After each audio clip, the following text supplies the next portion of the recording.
Good evening, elders, youth, ladies and gentlemen. My name is Chief Darlene Bernard. I am the chief of the Lennox Island First Nation. I was born at Stewart Memorial Hospital. It is my hope and sincere wish that when I die, I'll die there in a nice, warm, cozy palliative care bed. I'm not sure anymore, but I'm hoping still. Chief Francis and I are committed to the health and well-being of the Mi'kmaq PEI. And we both have very grave concerns with the changes announced regarding rural hospitals, and especially the closure of Stewart Memorial Hospital. I was invited here this evening to give you a Mi'kmaq perspective on the announced closure of our hospital. The members of my community have been served very well by the doctors and nurses at Stewart Memorial for more than 62 years. Those members of my community are deeply concerned and worried about the further erosion of services at our hospital. When the health and well-being of my community is threatened, and I believe it to be so, I stand up. That is why I stand up here this day with my island friends to pressure this government to maintain the level of essential services at all our rural hospitals.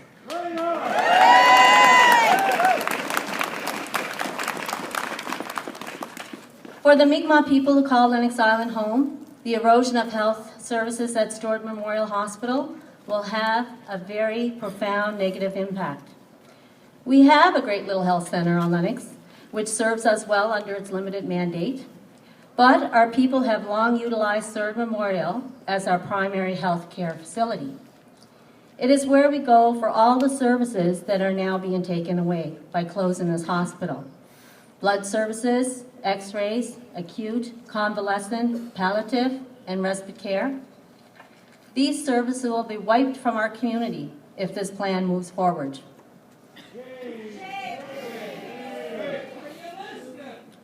Chief Francis and I have grave concerns that those who live in rural Prince Edward Island, including the PEI Mi'kmaq, will see marginalized services, and this is not acceptable.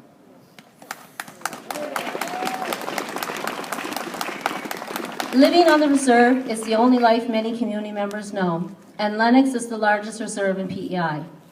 Limiting the access to essential health care is downloading stress and worry to our band members, not to mention the added cost of travel. It's not like PEI has a public transit system from tip to tip. In times of illness and great distress, the Mi'kmaq need to be close to family. Everyone here can relate to this, I think. We all need to be accessible to our families when we're ill. We do. The Mi'kmaq need to be involved in our culture and traditions at every stage and circumstance in our life. The Mi'kmaq need the culturally sensitive support and care that is offered at our community hospital.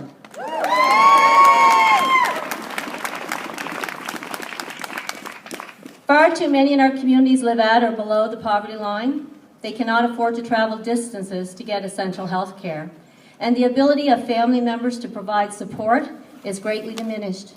I would go so far as to say out of reach, because they will simply not be in a position to travel all over PEI looking for their loved ones. And as of right now, I have absolutely no idea where my people are going to end up. What I see happening here is the devolution of care. It is the beginning of two-tiered health care in this province. I believe this to be wrong. We seem to be going backwards. It seems we are going from a model of care that is centered on the individual's best interest, and we are being pushed into a model of care that supports the government's agenda of centralization. This proposed plan would hurt us from one end of the island to the other, regardless of whether it's in our best interest or not. I have attended all but one of the information sessions because I really wanted to understand and try to understand what was happening. And I remember the minister stated very adamantly that if you go to Charlottetown for a hip or knee, which is where I will be going in June, I hope, if there's a bed, then I can expect to be transferred to Surrey 2 days after my surgery. That's where his mother will go to. if she has to have a hip replaced. He said it 5 times. Anyway, so that's where I'd have to go to finish my hospital stay. Summerside, because it's considered a primary care hospital, will not be able to accept me because I am now, after 2 days, considered an alternate level of care patient. So that means I will be transported to Surrey or O'Leary, which are the extended care facilities in the plan. But since Surrey tends to be the unit in the plan that has the lower occupancy rate, the chances of me getting to Western PEI nearer my family and my support system is slim to none. Make no mistake, I firmly support Surrey and O'Leary hospitals, all rural hospitals, and I am certain they are great, much-needed facilities that can and should be able to continue to provide for the needs of its communities. We all know how